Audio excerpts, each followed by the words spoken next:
O conteúdo que você ouvirá na sequência não é indicado para menores de 16 anos. Olá, amigos, eu sou o Dom e esse é o Crimecast, podcast sobre crimes reais.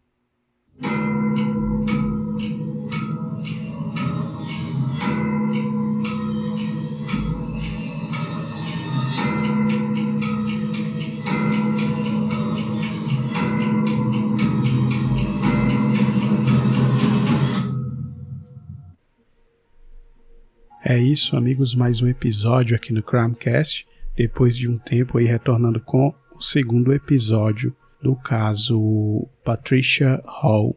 Durante esse período, né, amigos, um período atípico aí, vocês sabem, Copa do Mundo e tudo, eu fiquei um tempo aí, né, um tempo maior sem postar conteúdo por estar fazendo várias outras coisas, mas vou postar para vocês hoje aqui o segundo episódio e a gente vai concluir esse caso, né? Eu só pedi a vocês para seguirem o Instagram do Crimecast, que é o Crimecast_podcast, e se inscreverem no canal do YouTube. Então, a gente vai para a segunda parte, né, e o desfecho do caso Patricia Hall.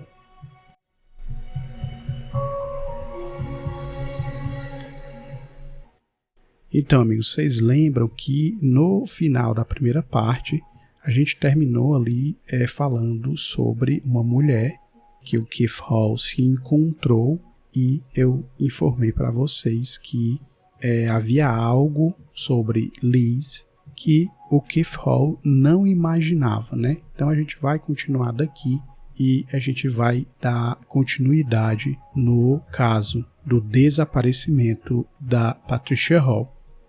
Era fevereiro de 1993 e o investigador Steve Fletcher diz que eles achavam que Keith Hall tinha matado a esposa, porém, eles não podiam provar. Não havia corpo, não havia nada. Era quase como que se precisasse acontecer um milagre para conseguir resolver o caso. E então, de repente, parecia que o milagre tinha acontecido. Jim Bancroft lembra que em um dia normal como qualquer outro, uma mulher entrou no prédio do departamento de polícia de Pudsey e entregou uma carta. Segundo o detetive, a mulher contou que tinha colocado um anúncio na coluna de namoro do jornal. No anúncio, a mulher dizia o seguinte, abre aspas, mãe solteira e extrovertida procura homem trabalhador e bem-humorado. Fecha aspas. A mulher disse que recebeu um retorno justamente de Keith Hall. Keith dizia o seguinte na carta, abre aspas, sou Keith Hall, você já deve ter me visto na TV. A polícia me prendeu por homicídio. Fecha aspas. Diante daquela circunstância, Jim Bancroft diz que teve a ideia de organizar uma operação secreta. Jim então se reuniu com a mulher e tinha recebido o retorno de Keith Hall e pensaram em uma resposta para o homem. Foi aí que inventaram o nome Liz, que deveria ser uma mulher animada e divertida, ou seja, alguém que qualquer um adoraria sair para beber. A mulher que assumiria o papel de Liz seria uma agente disfarçada que combinaria o encontro com Keith Hall. Fazia parte do plano que a policial disfarçada tivesse apoio de um guarda-costas, um cara que obviamente não tivesse nenhuma aparência de policial. O cara escolhido era alto e tinha o cabelo comprido, parecendo um típico metaleiro do rock, ou seja, era praticamente impossível desconfiar que se tratava de um guarda-costas ou policial. A agente tinha uma escuta em sua bolsa que permitiria que os investigadores ouvissem tudo que ela conversasse com Keith em tempo real. No piso do carro dela também foi colocado um segundo gravador, para que se pudesse ouvir tudo o que eles falassem quando estivessem dentro do veículo. O encontro foi marcado em um pub e o investigador ficou dentro do carro junto com o tal guarda-costas, em frente ao local. Era possível inclusive ver com um binóculo por uma janela do estabelecimento onde os dois estavam sentados. Durante os primeiros minutos de conversa, Keith fala sobre os filhos e fala algo sobre ter a guarda deles, ou de ter o direito de pelo menos ver os filhos quando quisesse.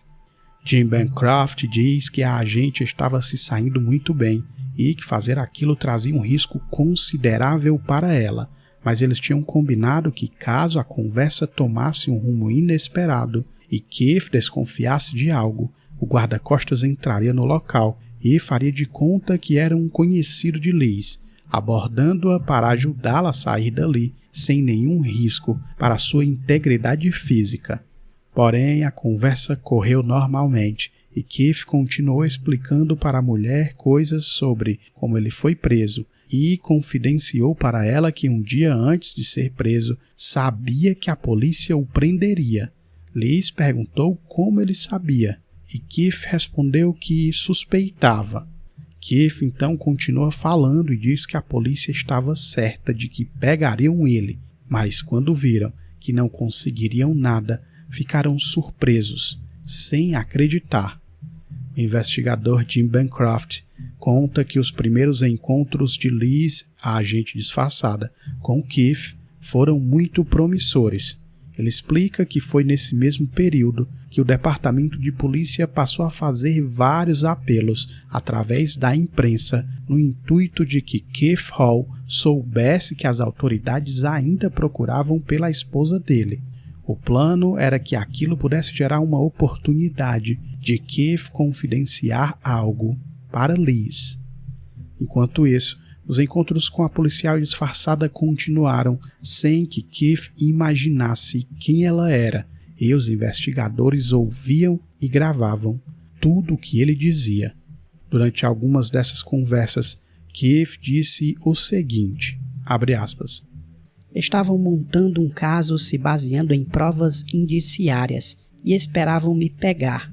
Passaram 12 meses tentando me pegar e nunca vão me pegar. Fecha aspas. Foi aí que no encontro seguinte ao encontro em que Keith falou isso, os dois se encontraram como de costume no local e começaram a conversar.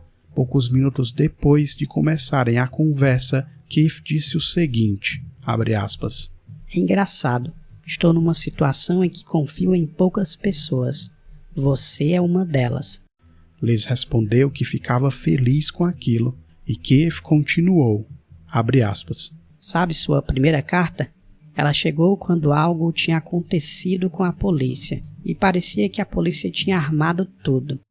Tentando manter a naturalidade, Liz respondeu, abre aspas. Armado o quê? Keith continuou e disse, abre aspas. Mandou alguém escrever a carta. É sério, não estou brincando. Estou sendo sincero. Fecha aspas. Liz argumentou que Keith tinha escrito primeiro para ela, mas ele explica que parecia que os investigadores tinham procurado a pessoa para quem ele escreveu e tentaram usar ela para descobrir alguma coisa. Nesse momento, o investigador e o guarda-costas que ouviam toda a conversa ligaram o sinal de alerta, imaginando que tudo tinha sido descoberto de alguma forma. Logo em seguida, Keith falou o seguinte para Liz, abre aspas. Como eles saberiam que escrevi para o jornal? Você pode ter dito para eles. Você não é uma espiã, é? Fecha aspas. O clima tenso tomou conta da conversa e, no carro do lado de fora, os policiais estavam prontos para entrar no pub e ajudar a agente. Nos segundos seguintes, porém, em tom de brincadeira, Liz respondeu que sim para a pergunta de Keith e perguntou se ele não tinha notado como ela observa tudo ao redor. Liz então sorriu e Keith riu junto com ela, quebrando o clima tenso, ou seja, Liz foi esperta ao saber sair daquela situação sem gerar nenhuma dúvida no homem. Então, amigos, para que fique claro essa parte, a polícia monta uma operação e manda essa agente disfarçada, essa policial, para o encontro com Keith. Ali já se passaram vários meses desde o desaparecimento da Patricia e essa policial ela começa a se encontrar com ele e Num determinado momento, já ali depois de alguns encontros, ele diz que suspeita, né, ali daquela situação e tal, e faz essa pergunta a ela ali meio que desconfiando, mas ela ali no jogo de cintura meio que confirma que sim e brinca, né, mas consegue se sair ali e quebrar a desconfiança dele, mesmo que fosse uma desconfiança mínima. E ao responder daquela forma e brincar, ele meio que acredita que ela não é uma espiã, né, nas palavras dele. Os dois continuaram a conversar e Keith então soltou que aquilo era bobagem da cabeça dele. Momentos depois, os dois se despediram e os investigadores ficaram aliviados por ele não ter descoberto nada. Bancroft diz que Keith sabia que ele era vigiado de alguma maneira pela polícia e lembra que alguns dias antes do Natal de 1992 recebeu um cartão na delegacia que dizia, abre aspas, para Jim Bancroft e todos da polícia de Pudsey. Feliz Natal. Assinado, Keith Hall. Para o investigador, aquilo foi algo insolente e era uma espécie de provocação de Keith, como se quisesse dizer que tinha vencido a polícia. Keith disse recentemente, em meio a risadas, que não lembrava de ter mandado esse cartão para a delegacia naquele Natal, mas afirma que seria o tipo de coisa que ele faria. Keith explica que mandaria o cartão pelo fato de que tinha muito respeito por Jim Bancroft. Entra o ano de 1993 e ainda não há nenhum vestígio ou qualquer ideia do que aconteceu com Patricia Hall. No final de janeiro de 93, quando completou um ano do desaparecimento de Patricia, sua irmã Christine deu entrevista dizendo que ainda esperava notícias dela, mas sabia que se as notícias chegassem, não seriam boas. Christine Weatherhead deu entrevista para Sharon Boyle e lembra que se envolveu com a mídia, mesmo sendo alguém que não gostava dos holofotes da imprensa sobre ela. Porém, ela diz que esse era o sacrifício a se fazer pela sua irmã. Christine continuava a dizer em entrevistas que se a irmã tivesse fugido naquele dia, ela certamente teria ido para sua casa. Então tinha certeza que esse não era o caso. Algo muito pior tinha acontecido, mas não saber isso, não ter uma resposta para o que tinha de fato acontecido com a irmã era desgastante. Conviver com a incerteza era algo muito difícil. Christine conta que por mais que fosse difícil descobrir que a irmã estava morta, isso seria melhor, pois se tratava de um encerramento. Para ela, viver sem respostas era muito pior. Então, amigos, você vê que é um caso que, mesmo com as suspeitas sobre o Keith, se passa aí um ano e nada é descoberto e o Keith continua livre. Lembrando que é a polícia, né, que tem toda essa suspeita ali, baseada em alguns relatos, né, de que o Keith seria o culpado. E aí nós voltamos para o relato do investigador Jim Bancroft. Jim conta que no começo imaginou que o plano para conseguir alguma informação com Keith sobre o paradeiro do corpo de Patricia funcionaria, mas não aconteceu. E a conversa sobre Pat começou a ficar no plano de fundo. Liz também passava por muita pressão psicológica, atuando disfarçada e mantendo os encontros com ele. Foi aí que os investigadores decidiram encerrar a operação, mas aquilo precisaria acontecer de forma a não levantar suspeitas em Keith Hall. O plano então foi que Liz telefonasse de uma cabine telefônica gravando a ligação. Liz diz a Keith que não fazia mais sentido que eles continuassem se encontrando, pois tinha receio de que a relação deles ficasse mais séria e ela então fosse até a casa dele, conhecesse os filhos e após isso Patricia voltar, ou seja, aquilo seria uma situação complicada para eles. Liz diz que precisava ter certeza se Patricia voltaria e diz que a vida dela dependia dessa decisão, forçando Keith a dar uma resposta. O homem então afirma para Liz que Patricia não ia voltar e diz que se ela o encontrasse, ele diria o porquê. Keith ainda diz que confiava totalmente em Liz e combina com ela de se encontrarem no dia seguinte. Jim Bancroft explica que aquele encontro aumentou o risco que Liz estava correndo. Os investigadores então decidem levar uma equipe completa para a ocasião do encontro. Porém, momentos antes de sair para a operação, ao testar o microfone escondido que ficava na bolsa e que ela sempre usou nos encontros, perceberam que ele estava falhando e não estava mais gravando, ou seja, não era possível ouvir a conversa dos dois ao vivo sem aquele microfone. Jim Bancroft então diz que eles não conseguiriam ouvir a conversa dela com Keith Hall ao vivo, ou seja, em tempo real, e que teriam que confiar somente no gravador interno do carro que gravaria a conversa, mas só poderia ser ouvida posteriormente. Diante daquela situação, o investigador perguntou o que Liz queria fazer e a agente disse que podiam seguir com o plano. Bancroft dá o ok para seguir com a operação e conta que Liz foi muito corajosa, mas que aquela era uma situação perigosa para ela.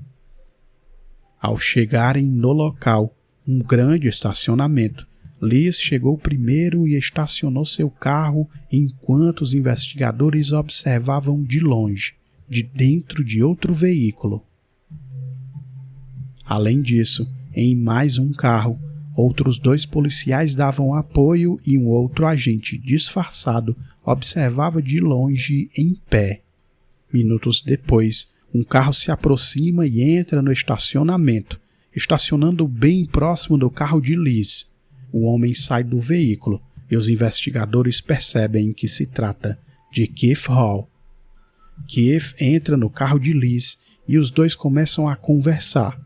Sem poder ouvir a conversa em tempo real, Bancroft ordena, alguns momentos depois, que o policial disfarçado passe por ali, próximo ao carro, para ter a certeza de que a conversa continua normalmente. O policial constata que os dois continuam conversando dentro do veículo e eles continuam a observar. Cerca de 1h30 depois, Keith deixa o veículo de Liz, entra em seu carro e vai embora. Alguns minutos depois, Liz deixa o estacionamento dirigindo seu carro, enquanto os investigadores a seguem por mais ou menos 1 quilômetro. Em determinado momento, a policial disfarçada para o carro e Jim Bancroft se aproxima de seu veículo. Jim conta que saiu de dentro de seu carro e foi ao encontro de Liz. Ele lembra que a mulher estava nervosa e emotiva, com os olhos cheios de lágrimas. Jim então se recorda que abraçou Liz e disse para ela, abre aspas, "Bom trabalho, está tudo bem." Fecha aspas. A policial então respirou fundo e contou tudo o que Keith Hall tinha lhe falado dentro do carro. Segundo ela, Keith Hall confessou que tinha matado a esposa. Diante da confissão de Keith para a agente disfarçada, a polícia prendeu o homem e Rodney Lester, seu representante, foi chamado novamente no departamento de polícia.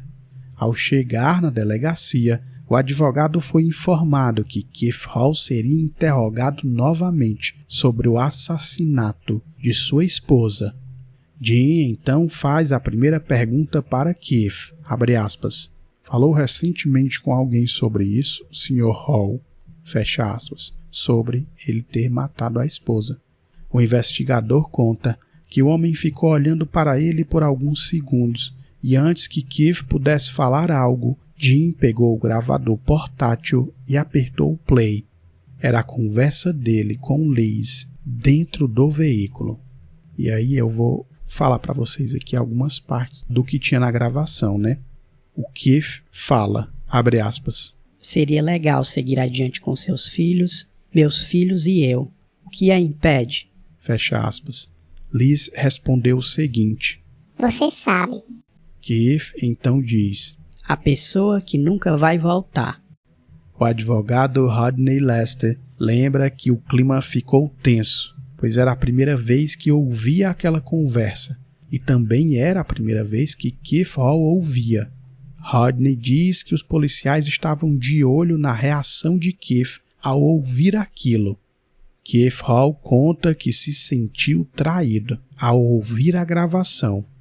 Diante daquela nova prova, o advogado explica que a possibilidade de que ele pegasse prisão perpétua pelo crime era certa, ou seja, ele ficaria sem ver os filhos ou qualquer outro parente por um longo tempo.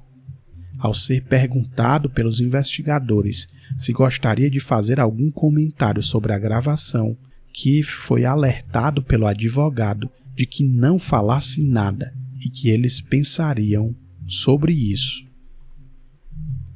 A polícia então manteve Keith Hall preso por conta daquela gravação, e o homem lembra que não esperava ficar na cadeia por longos 12 meses. Olha só.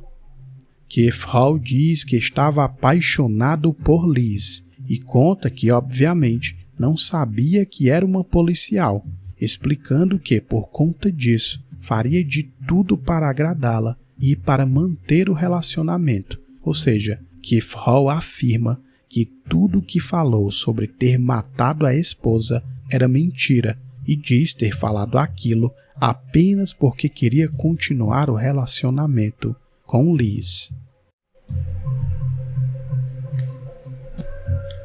Porém, por conta da gravação, Keith continuou preso e foi a julgamento.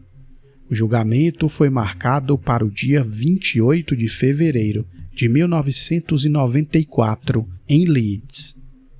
Christine se recorda de que a expectativa era de que finalmente o caso tivesse um encerramento para todos e fosse solucionado com o julgamento de Keith.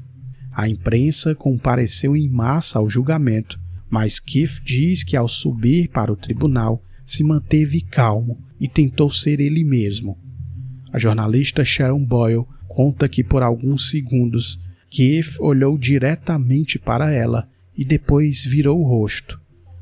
Rodney Lester, representante de Keith, conta que a prova contra o homem era basicamente a suposta confissão gravada dentro do carro naquela noite com Liz. Jim Bancroft diz que aquela era a melhor confissão que tinha ouvido, mas diz que esperava obviamente que fosse contestada. Rodney sustentava que a confissão gravada deveria ser excluída e que o júri não devia ouvi-la. O júri era composto por 12 pessoas, 6 homens e 6 mulheres, que deixaram o tribunal para que as argumentações da defesa e da acusação fossem feitas a respeito da gravação. Ou seja, antes de efetivamente o julgamento começar, teve essas argumentações porque a defesa diz que a prova não poderia ser admitida, o advogado do Keith Hall. E isso daí, quem tinha que decidir antes do julgamento começar era o juiz. A defesa solicita que uma parte substancial da prova não seja admitida.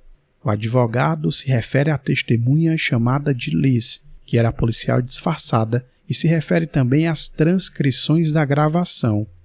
Com o júri fora do tribunal e sem acesso a essa parte do julgamento, a gravação é iniciada para que o juiz e as pessoas no tribunal ouçam a gravação.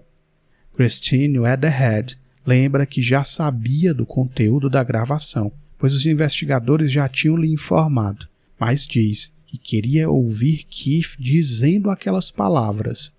E aí eu vou ler para vocês aqui, a transcrição ali de parte do áudio. Keith começa falando, abre aspas. Seria legal seguir adiante com seus filhos, meus filhos e eu, o que a impede? Que é aquela primeira parte lá que eu já falei. A Liz responde. Você sabe. O Keith então diz: A pessoa que nunca vai voltar. Liz novamente responde. Sim, essa é a pessoa que está me impedindo. Keith retoma dizendo. Se ela nunca vai voltar, por que ela está te impedindo? E Liz fala o seguinte. Porque não tenho certeza disso. Após alguns segundos de silêncio, Keith volta a falar e diz. Sabe que tem mais, certo? Liz responde em seguida. Não, eu não sei.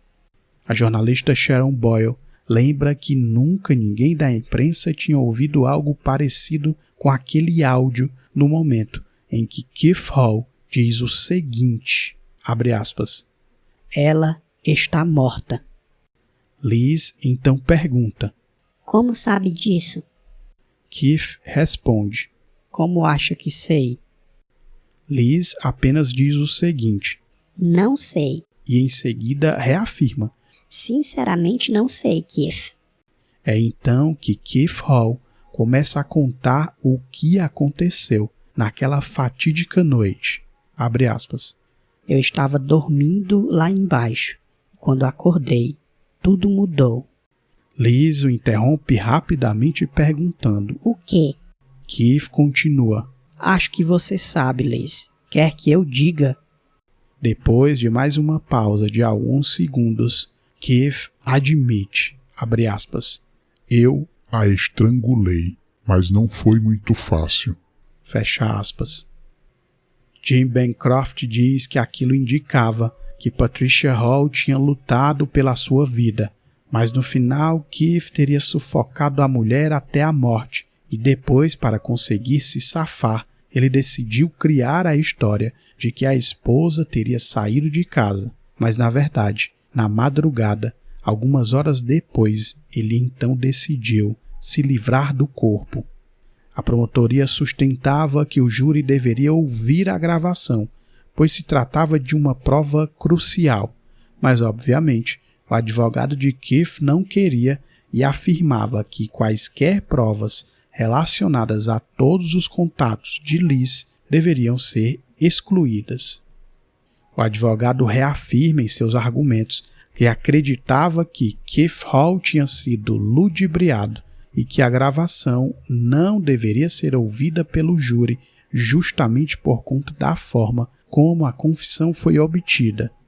A defesa então chamou a policial disfarçada Liz para o tribunal, que ficou atrás de uma tela para que não fosse vista pelo público e assim tivesse sua imagem preservada.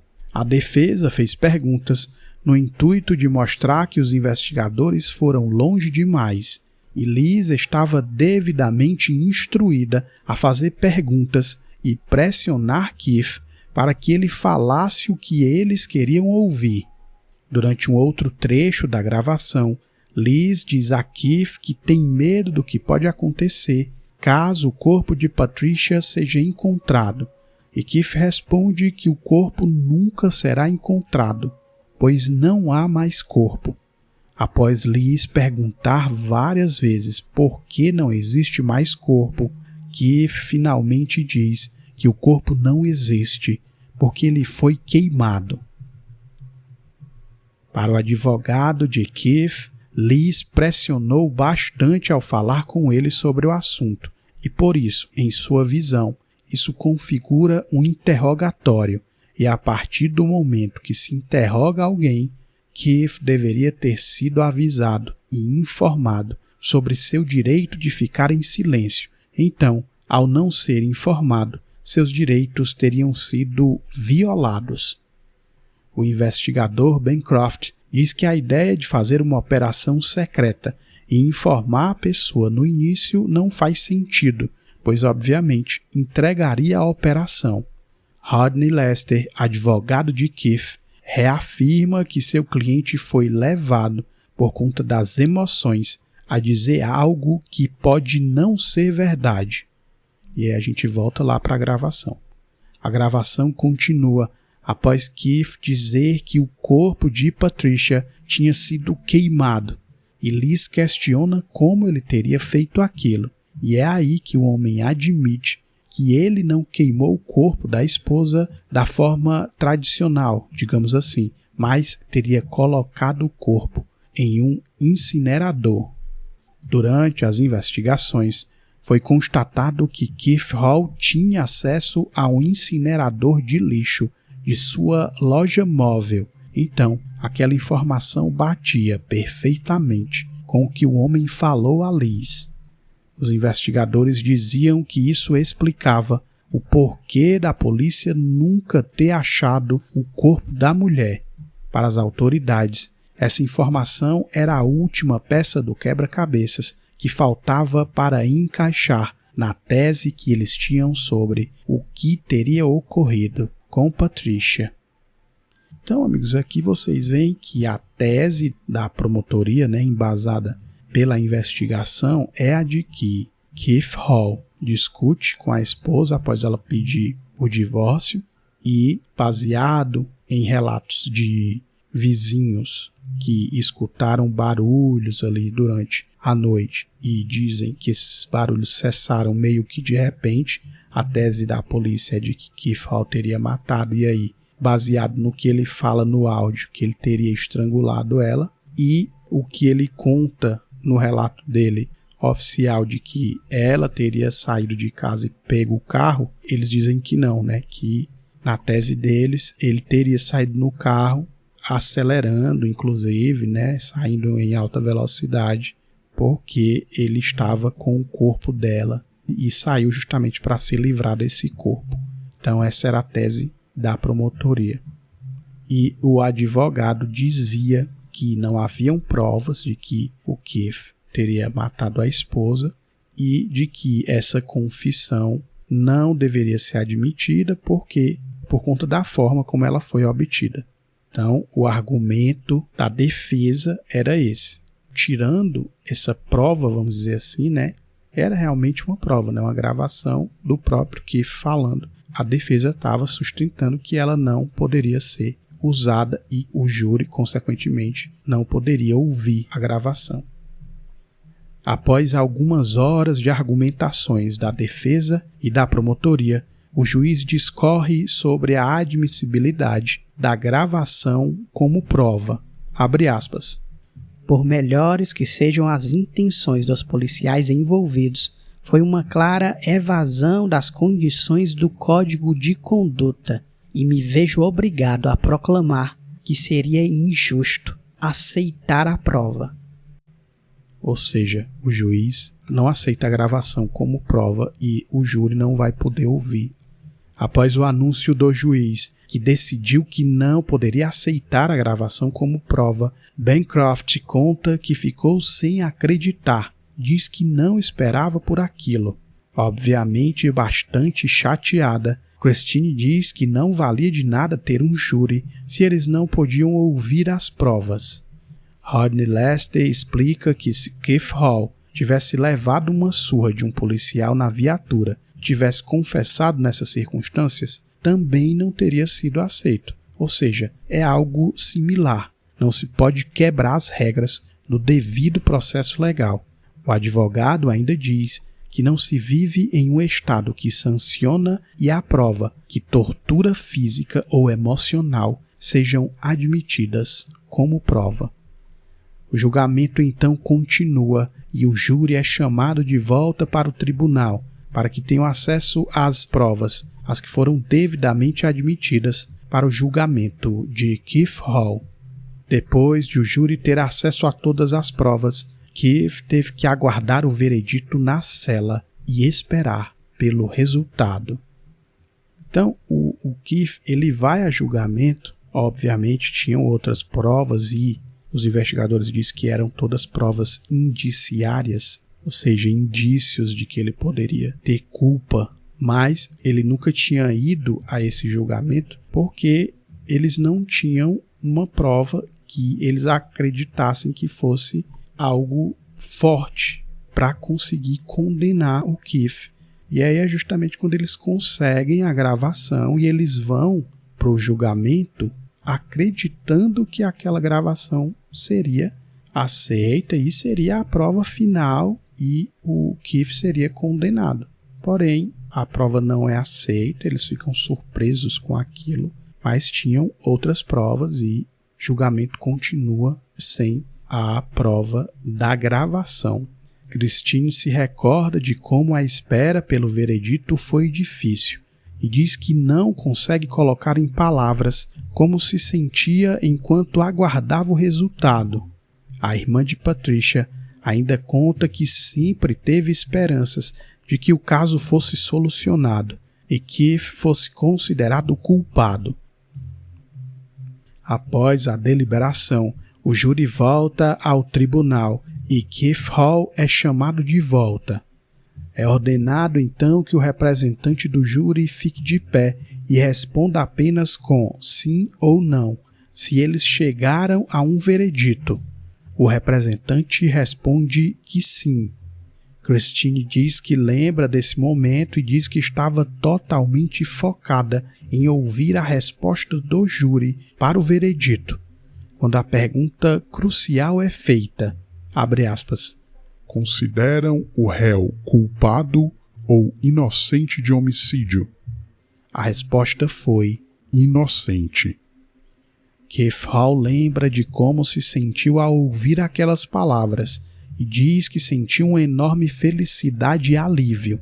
O júri também considerou que Keith Hall era inocente também da hipótese de homicídio culposo, ou seja, sem intenção de matar. Christine diz que aquele momento foi devastador para ela e lembra que ao ser inocentado e liberado naquele mesmo dia, Keith sorria, e vê-lo sorrindo daquele jeito, ao deixar o tribunal, foi como se ela tivesse levado uma outra facada no peito. Com lágrimas nos olhos, Christine diz que o veredito foi um choque, e é algo que até hoje ela ainda não conseguiu superar. Keith diz que quando se pensa em absolvição, ser considerado inocente, é normal que se pense, abre aspas, nossa, vou começar uma vida nova. Fecha aspas. Porém, pouco tempo depois de ser absolvido, um juiz permitiu que as gravações feitas pela polícia viessem a público. A gravação é divulgada e então toda a mídia passa a reproduzir a conversa de Keith com Liz. E depois de ver seu rosto estampado em vários jornais, com manchetes gigantes, reproduzindo o que ele disse durante a conversa com a policial disfarçada, Keith ficou bastante incomodado e resolveu então dar entrevistas, porque dizia querer que sua versão dos fatos fosse ouvida. Keith então decide ir além e aceita comparecer a um famoso programa de auditório na época, transmitido na TV, o Central Weekend, e foi ao programa acompanhado de seu advogado, Rodney Lester. Durante o programa, a apresentadora faz algumas perguntas e um dos questionamentos é, abre aspas, se estava apaixonado por ela, por que mentiu? Por que não disse a verdade? Fecha aspas. Keith responde, eu faria qualquer coisa por ela. Durante sua participação naquela noite, Keith foi bombardeado por pessoas do auditório que diziam não fazer sentido que ele contasse aquele tipo de coisa para Liz, se não era verdade. Keith, porém, batia sempre na tecla de que não se pode condenar alguém por homicídio sem provas, mas que a polícia já estava convencida de que ele era o culpado, mesmo sem as provas. Durante a enquete feita ao vivo com as pessoas no auditório, a maioria respondeu que caso fossem do júri e tivessem ouvido a gravação, teriam condenado Keith. Então, olha só, cara, como é louco essa coisa de os programas, né, aceitarem que um cara desses fosse participar, né, da atração, um programa de auditório, obviamente pensando na grande audiência, porque era um caso famoso em todo o país, e ele começa a dar entrevistas, mas, sei lá, para alcançar um público maior, ele faz isso, né, de comparecer a um programa que tinha muita audiência, passava na TV, para dizer que não existia provas contra ele, né, porque todas as pessoas tinham ouvido o tal áudio e ele teve essa coragem de ir falar com as pessoas, porque o programa não era só um programa com os profissionais, né? Tinha um auditório ali que, inclusive, fez vários questionamentos a ele. E aí tem muito essa questão, né? De que se o júri tivesse ouvido esse áudio dele, muito provavelmente ele teria sido condenado. Mas o advogado dele diz que a justiça acertou em não aceitar aquilo como uma prova, né? E não admitir aquilo como uma prova pelo fato de que a confissão foi obtida, na visão dele, de forma errada, né? Usando do fator emocional e tal, para conseguir que ele falasse algo que o incriminasse. E as pessoas ali, em sua maioria, diziam que o áudio era sim algo que seria suficiente para condenar ele. Atualmente, Christine continua a afirmar que houve uma grande injustiça e diz que nunca se olhou para o lado de Patricia e que a irmã merecia ser reconhecida e descansar em paz. Keith Hall diz que mesmo após 30 anos, todos os dias ele acorda pensando no que ocorreu em sua vida. O desaparecimento de Patricia Hall continua sendo investigado até hoje.